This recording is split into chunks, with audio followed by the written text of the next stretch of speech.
So ngayon, mga kababayan, ang ating pag-uusapan ngayon ay yung mga nakaalitan ni Mima Alicia, no? Bago ito namatay, bago ito pinatay, ay may mga nakaalitan to. Mga kababayan, una, siguro 2 linggo na nakalipas bago siya binaril, no? Doon sa harapan ng kanyang inuupahang bahay, ay meron po siyang nakaalitang isang Move It rider, no? Mga kababayan. So, mega love shout out po dyan sa inyong lahat, mga kababayan. So, ito ha, umpisahan agad natin, mga kababayan. At shout out na lang natin pa isa-isa. Ma'am Cynthia, si Ryan Drin, hello po. So, ngayon, mga kababayan, ito nga ang nangyari.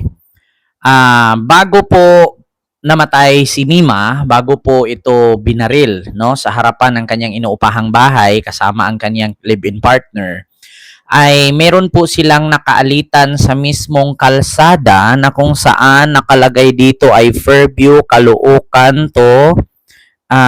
Hindi ko alam tong mga kalsada to eh. Oh, may nakalagay kasi Fairview dito, Street Fairview sa kaliwa Caloocan, sa side naman ay Caloocan South yata. Basta. So yun, mga kababayan, marami pong mga persons of interest. At bago man po ito nangyari, mga kababayan, itong pagpaslang kay Mima or yung pag-ambush ba ang nangyari dito or pagbaril ng kanyang ulo sa balikat. Dito kasi ang tama, mga kababayan eh. 2 sa dibdib, isa sa likod sa ulo, tsaka yung jowa niya sa gilid yata, at tsaka dito sa may bandang balikat.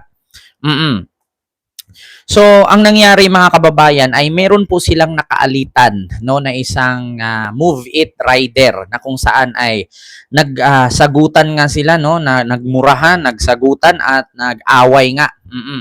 Mga kababayan. So, bago man nangyari itong pagpaslang kay Mima. Pero, mga kababayan, bago man po, no, dumating itong taong ito, 2026, noong 2025 pa lang, last year, ay meron na po itong isinampang kaso si Mima Alicia kay Dado, no? Hindi ko alam kung nagsampa siya or hindi, sorry.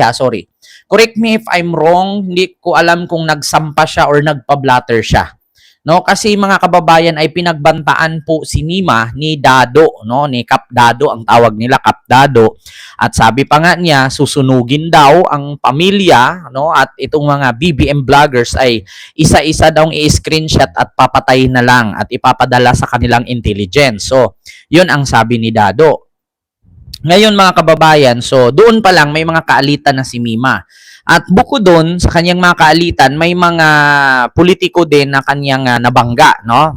May mga politiko din na siguro napansin yung kanyang pagbanat or pagtirada, kasi actually alam naman po natin, mga kababayan, na si Mima talaga ay matapang, no? Lumalaban talaga. So ngayon, mga kababayan, para sa aking opinion, kabilang nga ba sa persons of interest, no? Persons of interest, itong Move It rider at si Dado Clemente. So ngayon, mga kababayan, unahin po natin muna itong banta ni Dado, no, mga kababayan. Unahin natin itong banta ni Dado, mga kababayan, na kung saan ay nagbanta po ito kay Mima at sabi nga mismo ni Mima ay kanyang ipinablatter itong si Dado. So ito yung mga salitaan na lumabas sa bunganga ni Dado, mga kababayan. So may possibility nga ba na si Dado ay ipatawag, no? So ito po, pakinggan natin at panoorin po natin. Wait lang nga, mga kababayan. Ayan. Pakinggan natin. Wait lang. Character assassination, hindi sila bira ng bira. Ang suggestion sa akin, sila bira ng bira. Problema itong mga Marcos na mga vlogger at mga troll. Sige sila character assassination, hindi sila bira ng bira. Ang suggestion sa akin ng mga commander, sir, patayin na lang natin yung mga yan. Pagkakit na pagpamikot ang gulong, patayin na lang natin. Screenshot na lang na screenshot kami, sir. Para maipasa dun sa intel natin, and then patayin na lang. They made a choice eh. Mga troll.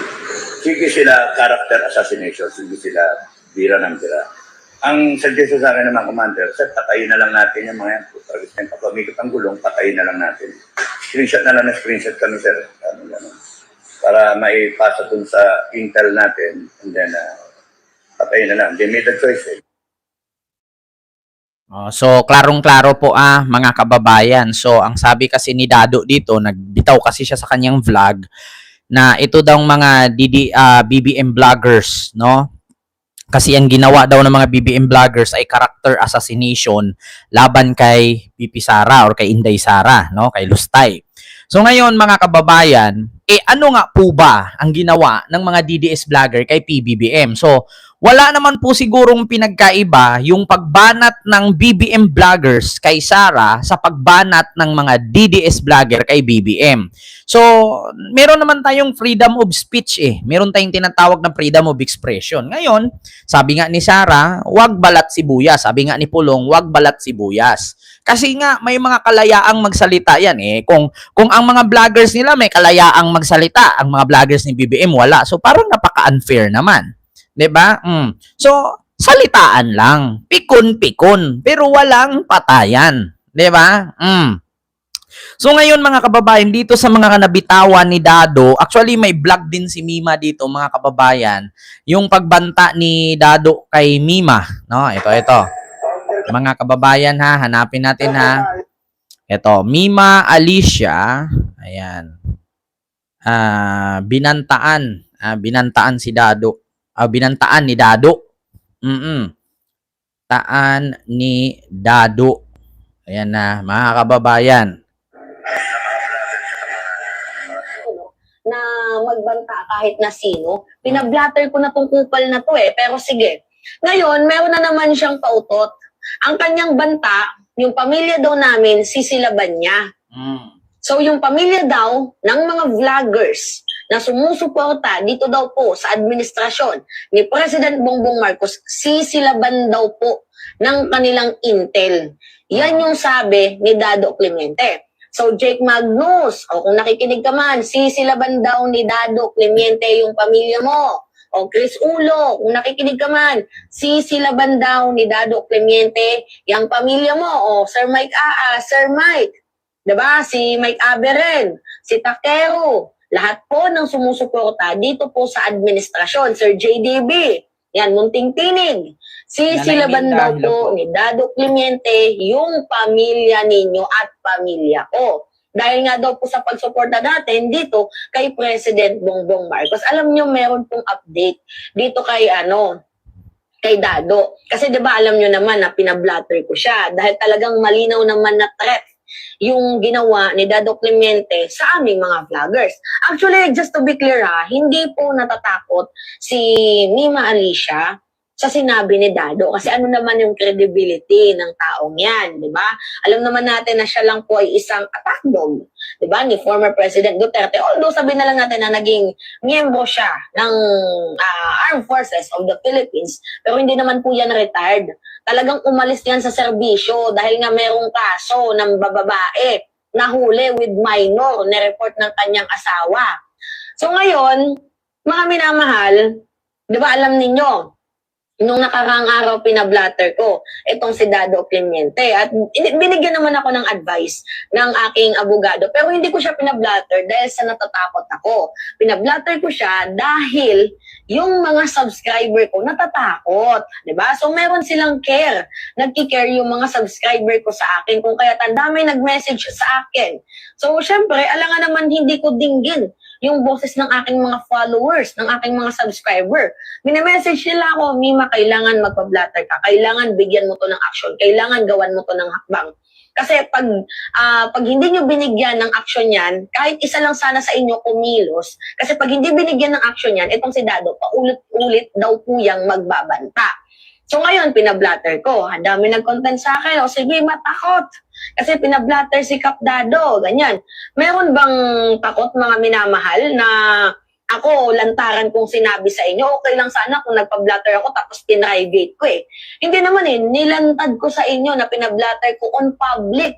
Ibig sabihin nun, hindi ako takot kahit makarating man yan kay Dado Clemente. Isa lang ang ibig sabihin yan, pinapagana natin yung rule of law and due process. Now, after kong ipablatter itong si Dado Clemente, nagsalita siya. Ang sabi niya, sisilaban niya daw po ang pamilya namin at ng mga vloggers na sumusuporta dito po sa administrasyon ni President Bongbong Marcos. Kaya Sir Mike, Sir Vera, galaw-galaw. Takero Miyamoto, galaw-galaw, Jake Magnus, report din ninyo yan. Tingnan nyo itong bibig ni Dado Clemente. Pakinggan ninyo mga minamahal. Mga vlogger, mga troll, lahat kayo. Kung kinakailangan kayo silaban, sisilaban namin kayo. Kung kinakailangan madamay yung pamilya nyo, idadamay namin yung pamilya nyo. Magpakita kayo ngayon. Lumabas kayo. Lahat kayo para ma-screenshot namin kayo. Para matanda namin mga pangalan nyo.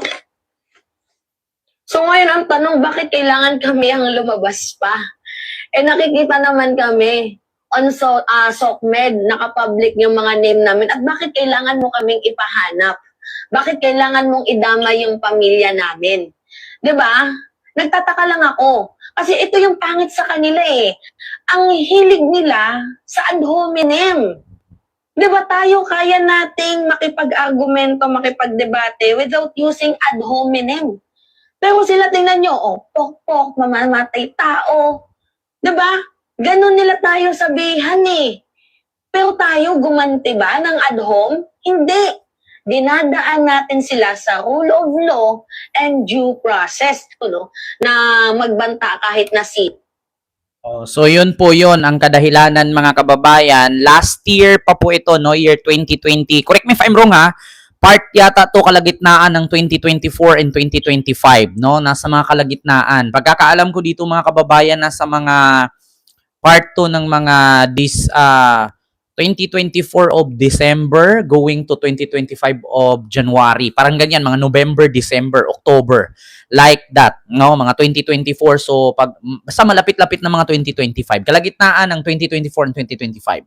So, ngayon mga kababayan, medyo matagal na nga ito. Itong pag-file ni Mima Alicia ng blatter, no, kay Dado, no. So ngayon mga kababayan, pagkatapos noon medyo naano kasi si Dado noon, parang nakasuhan yata yun mga kababayan, ay parang si Dado ay naglaylo, no, parang natahimik pero nagba-vlog pa rin naman. Kumbaga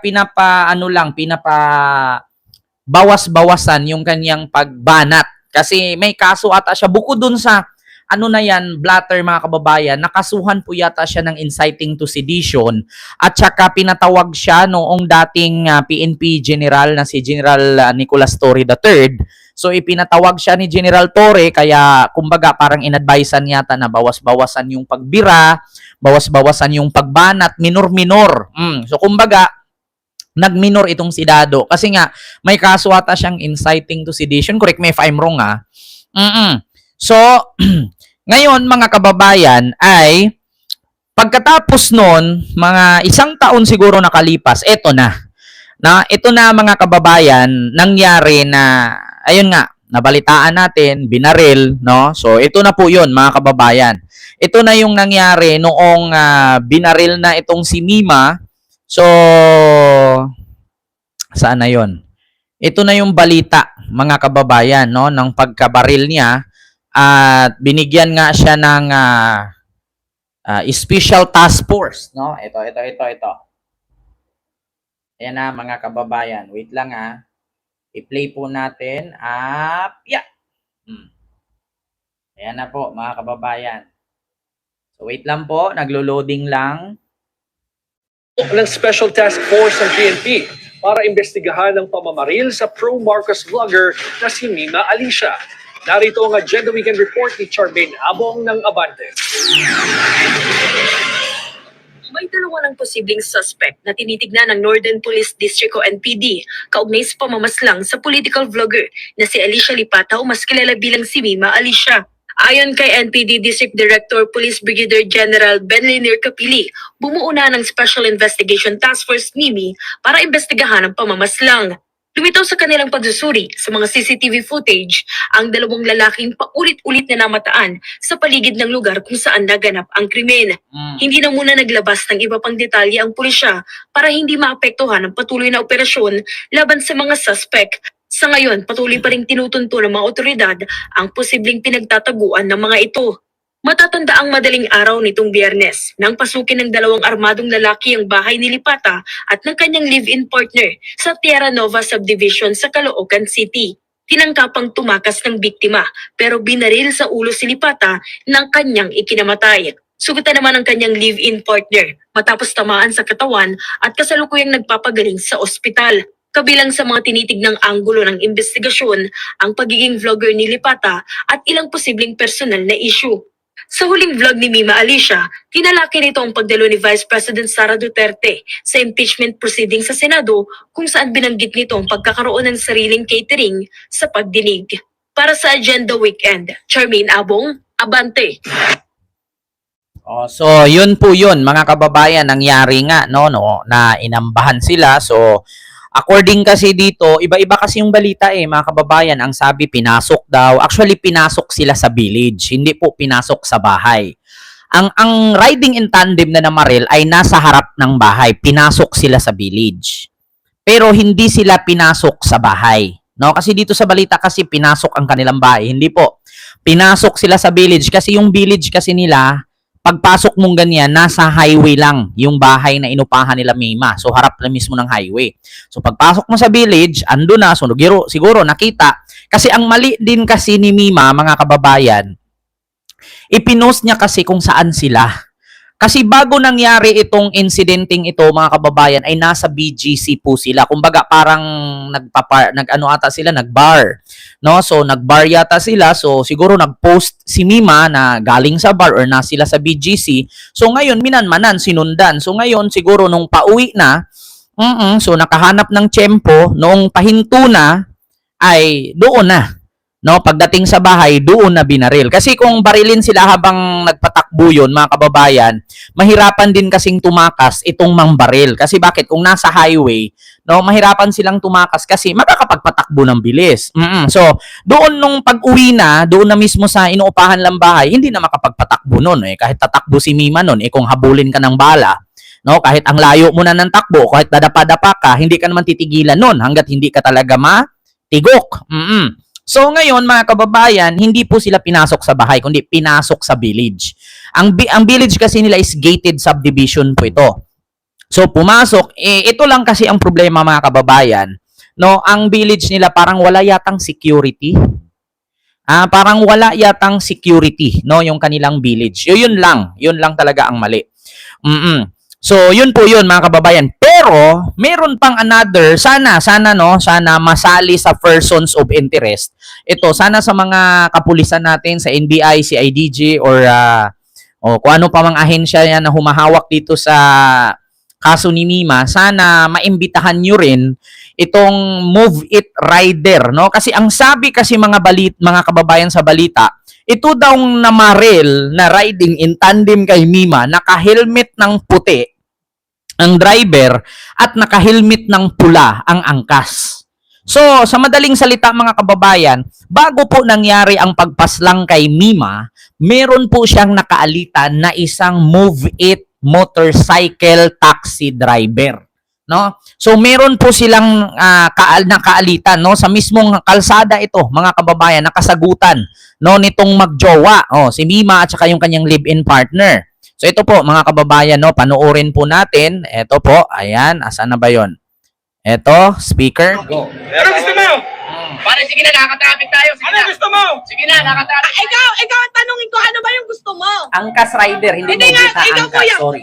Kuya, ano ba yung gusto mo?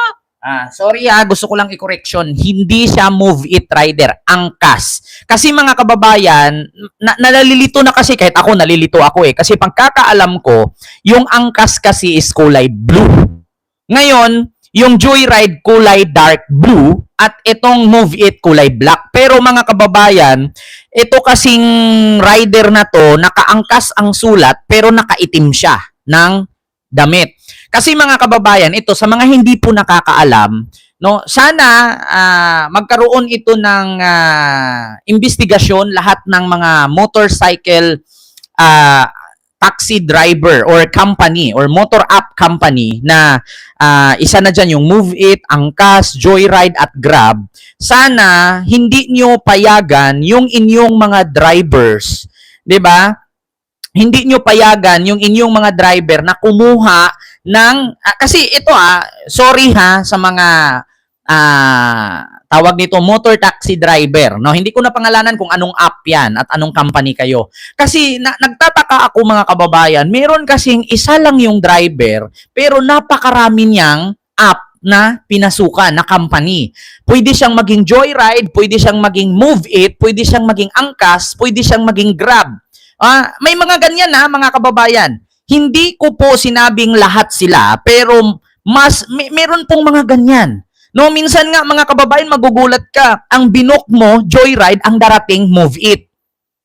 Pero yung Move It na yon ay Joyride driver. Pwede siyang maging Joyride driver, pwede siyang maging Move It driver, pwede siyang maging Angkas or Grab. No, mga kababayan, may mga ganyan sa mga mahilig sumakay ng angkas. Marami kasing app na pinapasukan nilang company pero iisa lang ang driver.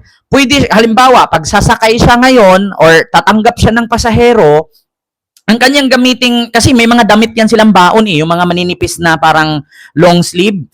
Susuot siya, halimbawa, ang binook niyang tinanggap ngayon ay Joyride. So magpalit siya ng uniform na Joyride. Tapos, yung helmet niya ay isa lang. Minsan, 2 helmet lang. Kumbaga, Joyride, Angkas lang. Minsan, Move It. Kaya minsan, nagtataka ako, ilang beses ko na-encounter yan. Sana malaman ito ng mga company ng motor taxi company driver, no, yung mga rider. Sana malaman po ito ninyo, mga kababayan, no, na mga may-ari ng company na to, na sana hindi nyo payagan na merong mga rider na isang tao lang, tagtatatlong company ang kanilang ina-applyan.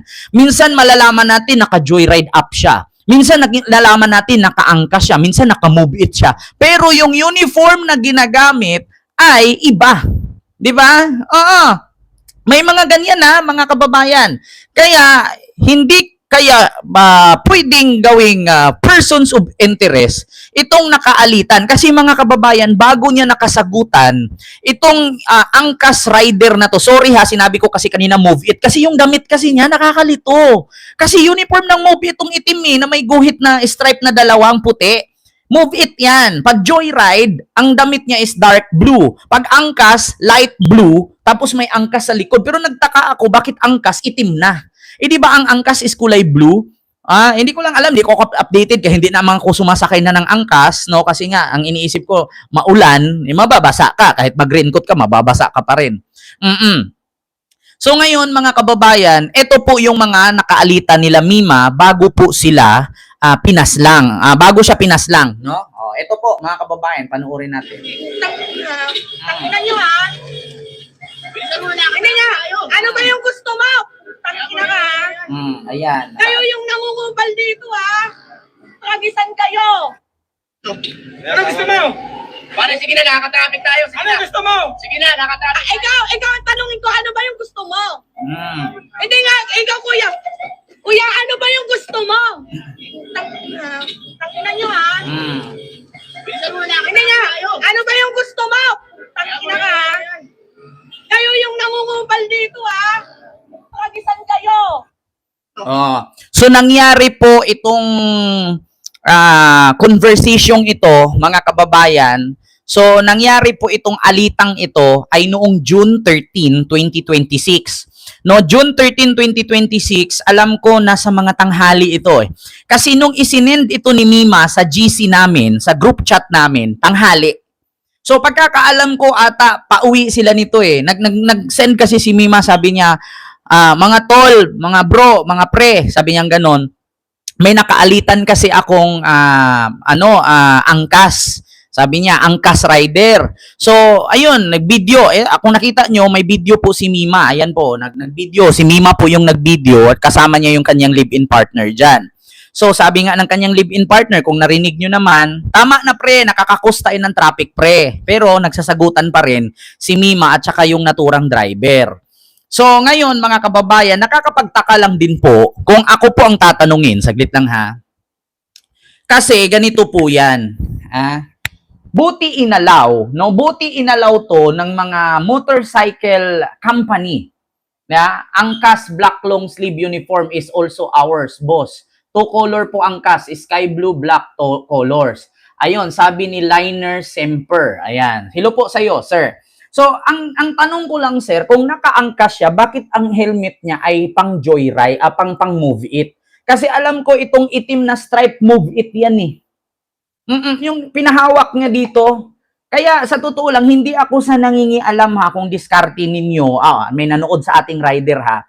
Hindi ako nangingialam sa diskarte ninyo kung ano man yung estilo ninyo sa paghahanap buhay.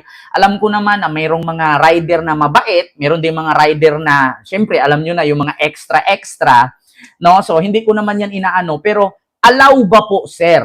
Ito ha, rider, tanungin natin. Si Sir Liner December. Ayan. Tanong ko lang, sir. Allow po ba, sir, na isang driver, 3 app ang gamit? Joyride, Move It, Angkas. Hindi na natin isali yung Grab. Allow po ba yan sa isang company? Kasi ako, sir, ilang beses ako naka-encounter niyan. Ilang beses ako naka-encounter yan. Hindi ko kayo pinapakialaman, kahanap buhay nyo yan, ha?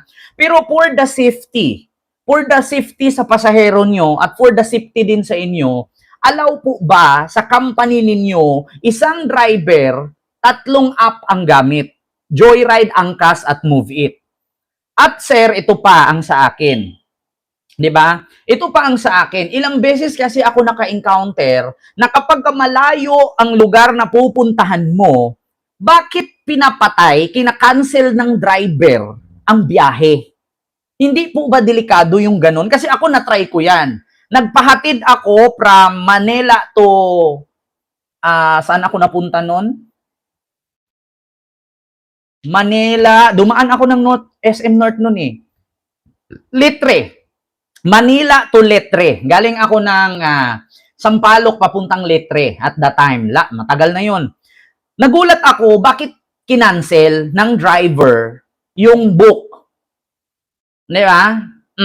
No sir, it's not allowed. We are just one company. Yun nga sir eh. Yun nga ang problema sir kasi marami akong na-encounter na ganun. Kaya sa mga joyride, angkas, move it, wala naman kaming pakialam kung anong diskarte. Pero isipin yung mabuti. Kapag gumamit kayo ng app na move it, make sure na ang uniform at helmet ninyo, move it rin. Hindi yung ang uniform angkas, ang helmet move it, questionable yun. At pangalawa, yung ika-cancel nyo yung trip, hindi pa narating sa karoroonan pero nasakay na. Pero biglang kinancel ng driver at pinalit niya sa Google na lang. Google Map na lang ang gamit. May mga ganyan na. Pero sa akin, ilang beses ako experience, wala naman pong nangyari sa akin. Depende siguro, hindi ko alam kung bakit ganun kinakancel, pinapatay yung app, tapos ang gamit yung Google Map na. Tapos sabi ko pa nga, kuya, bakit mo pinatay? Bakit mo siya kinancel? Sabi niya, hindi sir, na-cancel lang po kasi, pero ihahatid naman kita sir kung saan ka. Sabi ko, okay kuya, basta ingat lang sa pag-drive. Pero di ba may GPS yan? Paano nangyari yun? Malalaman yung mga rota ninyo? So, ako wala naman akong pakialam nun kasi diskarte nyo yan. Pero for the safety, sana iwasan ninyong ganun. Pwede naman ninyong gawin yun, pero ihatid nyo ng safe. Kasi katulad nyo, katulad nung nangyari sa Caloocan din, sinaksak ng ice pick. 'Di ba? Sinaksak ng ice pick. 'Di ba? So, at least, may nakakita. Kasi kung walang CCTV yon, naku, delikado. Sa ngayon kasi mga kababayan, mahirap kasi magtiwala. Lalo na yung mga nakasalumuha ninyo, yung mga customer ninyo, hindi nyo mga kilala eh. Hindi nyo sila kilala, tapos ihatid ninyo, malay, tapos iwasan ninyo yung maghatid kayo ng lasing. Ma'am Kathleen Dijor, hello po. Iwasan ninyo yung maghatid kayo ng lasing kasi hindi po talaga safe. Una, baka mahulog. Pangalawa, baka bigla kang saksakin o baka may dalang kutsilyo o di kaya baril, bigla kang barilin o di kaya makasagutan mo siya. Kaya iwasan nyo yung ganyan. Lalo na kapag may customer na nag-book tapos bar, cancel nyo na agad. Bakit? Kasi lasing yan. Expected yan na lasing kasi bar eh. Lalo pag yung customer, pag tingin mo sa mapa, bar to dito siya nanggaling. Cancel nyo na. Bakit? Kasi mahirap yan. Delikado. Malay, mahulog siya. O di kaya, makipag-away, mag-debate pa kayo habang nagbabiyahe. Delikado, di ba? Kaya sa mga motor taxi rider natin dyan, driver, mag-ingat po kayo palagi. 'Di ba? Mag-ingat kayo palagi. Iwasan ninyo ang gumawa, tandaan ninyo, 'di ba? Tandaan ninyo ang pera kahit paano nakikita, ang buhay hindi maibabalik. Kaya sa totoo lang, mga kababayan, sana masali ito sa persons of interest, no? Itong nangyaring kaalitan. Kasi bago po si Mima binaril, mga kababayan, ay may nakaalitan siya. At according na sa news, yung lalaki daw na driver ng motor sa riding in tandem, naka-helmet ng puti, at yung angkas na namaril, naka-helmet ng pula. Kaya, ito kasi nakita ko nakaputi din eh. Baka lang hindi ko naman sinabing siya. So sana isa siya sa imbestigahan at ipatawag para naman malinis yung side niya. Kasi bago kasi si Mima pinaslang, mga kababayan, nakaalitan niya ito. 'Di ba? Ayan, Liner December, ayan, thanks. Ayan, become fashionable to hold up in here Cavite. Ayan, salamat po, Sir Liner, 'di ba? Mag-ingat ka palagi, sir, ha? Alam ko, yan ang trabaho mo. Nako, una, sir, advice ko sa'yo, iwasan mo na kumuha ng pasahero na nasa mga maliblib na lugar. Katulad yan, galing kayo ng Marikina, papuntang Cavite, iwasan mo yan, sir, kasi napakalayo, mahirap na. Yung mga malalapit lang, yung mga tag 20 kilometers lang, 10 kilometers lang, yan lang. Tapos iwasan mo kumuha ng pasaherong lasing. Pangalawa, iwasan mo kumuha ng pasahero na mahirap kausap. Yung pin location nandito, tas andun pala sa malayo, delikado yan. Alam ko, para kayong mga pulis, tulad niyan, ang pulis, paglabas ng bahay, hindi mo alam kung makakabalik pa bang safe o makakabalik pa bang buhay kasi pulis nga. Ang rider, ganun din. Hindi natin alam, pagbiyahe mo, kung makakabalik ka pa bang buhay. Kasi nga, buhay mo yan, trabaho mo nasa lansangan ka eh. Kaya, doble ingat. So, sa akin naman, dito sa rider na kaalitan ni Mima, ay sana mapatawag at makausap. Para ano naman niya yung sarili niya kasi alam niyo sa totoo lang, mga kababayan, pinost ito eh.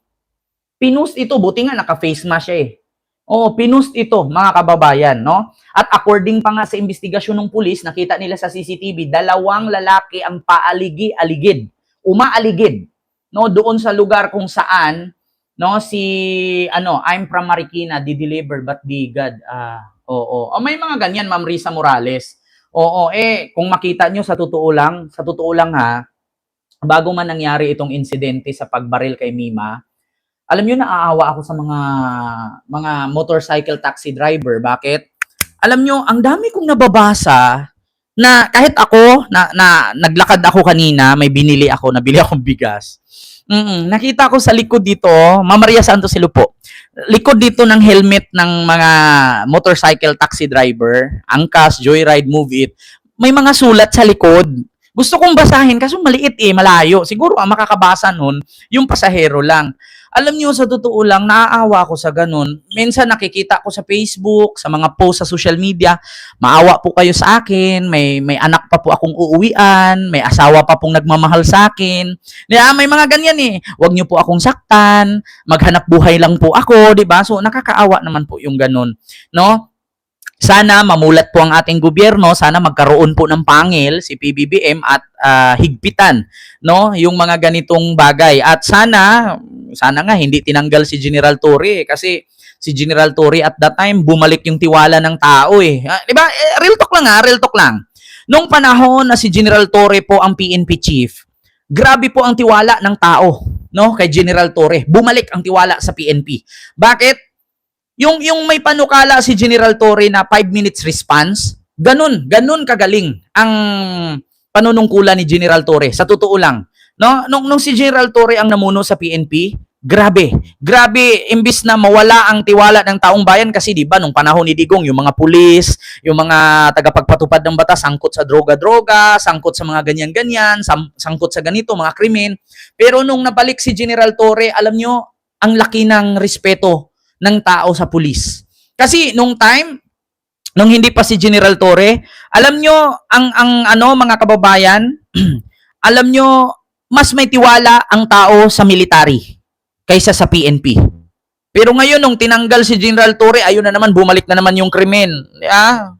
Tapos, nakaraan pa, kung naalala ninyo, hula-hula pa ang PNP. Naalala nyo yung Amerikanong teacher na pinatay doon sa may Iloilo ba yun? Negros ba yun? Hula-hula. Kasabwat daw ang kalibin partner. Ending, yung kalibin partner pala, nirip nung ng pumatay na. Hula-hula eh. Kaya minsan nawawala ang tiwala ng taong bayan sa kapulisan kasi may something eh. Kaya, di ba, mga kababayan? So, sana naman higpitan no at gawaan ng panibagong estilo, panibagong taktika para sa kaligtasan no ng ating mamamayan. So yun lamang po mga kababayan yung aking reaction patungkol kay Mima na meron talagang persons of interest. Isa na siguro si Dado diyan kasi si Dado yung unang nagbanta at finailan nga ni Mima ng binablatter nga. Pangalawa, itong rider no ng angkas na kung saan nakasagutan niya sa may nakalagay dito Fairview, tapos merong Caloocan, tapos itong isa Caloocan South, no? Pag ganun.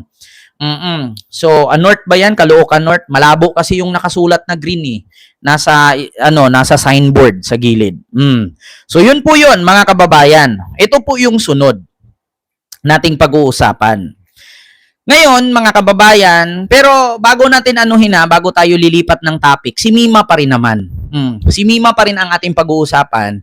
Pero ang sa akin lang kasi, hintayin po natin yung findings ng otoridad, ng authority, sa may hawak po ng kaso dito kay Mima, mga kababayan.